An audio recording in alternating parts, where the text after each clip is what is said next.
Hi. And good morning. Yo girl here. Just with a thought today. I keep thinking about what my pastor basically told us. So we went through the first couple chapters of Esther, and one of the main points that my pastor took away, which was actually something that I've never heard before and was so insightful, was basically that the figure of Esther in the scriptures is someone that we're supposed to relate to. It's not like she's this person that images Jesus. She's us. She has a broken story that is rich with oppression and injustice. But on the flip side, she's not just a victim. Like, she is fallen. Head over heels fallen. Allowing people who are completely innocent to die. And so you have this this weird picture, and you want to really love her and adore her, which you should. But then you're also like, wait, but you're kind of also not necessarily the best.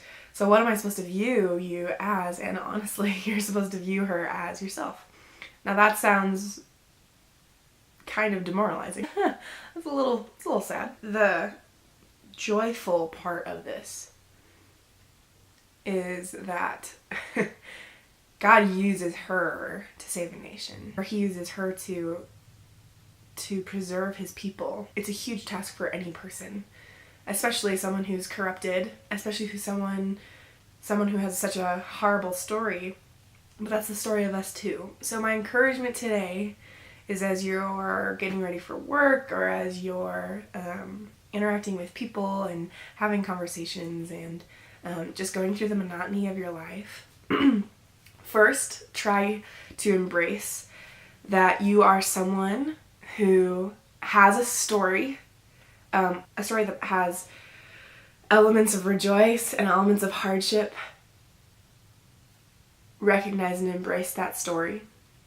But then at the same time, I encourage you to take a moment this morning and be like, hey, I recognize who I am, Lord. And you still use people just like me to bring your kingdom, to do your work, to change the world. And thank him for that.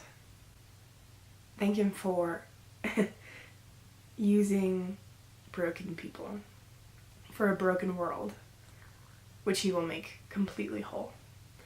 And then the last thing is begin to ask yourself, and ask him especially, in what ways he's using you to affect his world, to bring justice and righteousness and joy and love and real conversations and life. Ask him how. Be intentional about this. So if you are a journaler, journal about it, dedicate a whole page and really press in. If you like to pray, then I encourage you to set aside maybe 10 minutes as you're getting ready for your day, or as you're driving to work or something like that.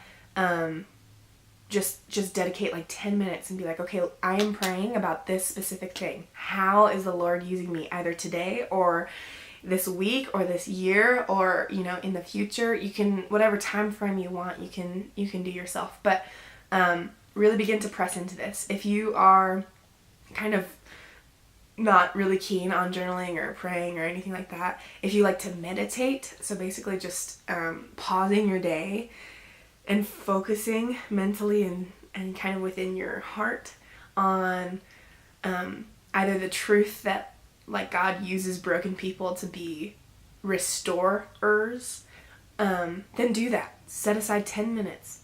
Or if that's too long, set aside 5.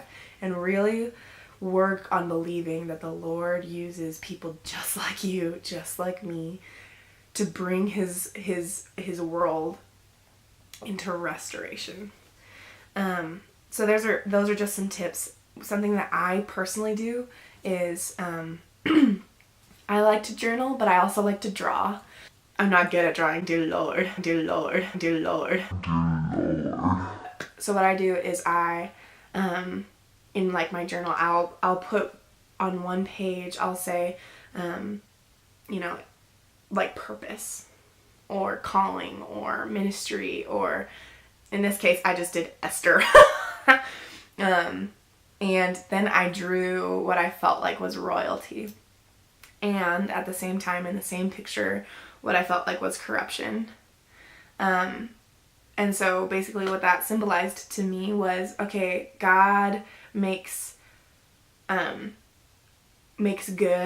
out of broken. Like, he's in that business. And so from there, I just started by writing out, Lord, I'm so thankful. Like, why me? Kind of this like place of humility.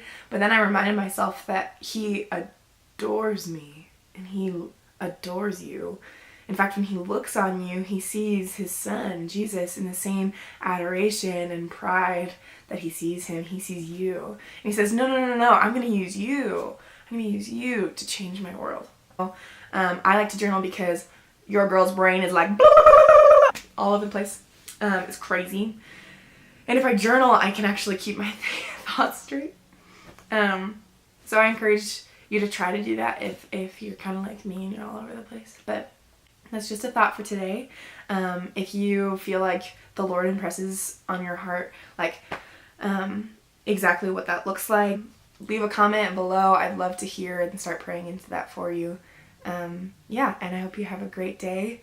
Live in the power of kingdom workers who are broken people who have stories that matter. See you next time.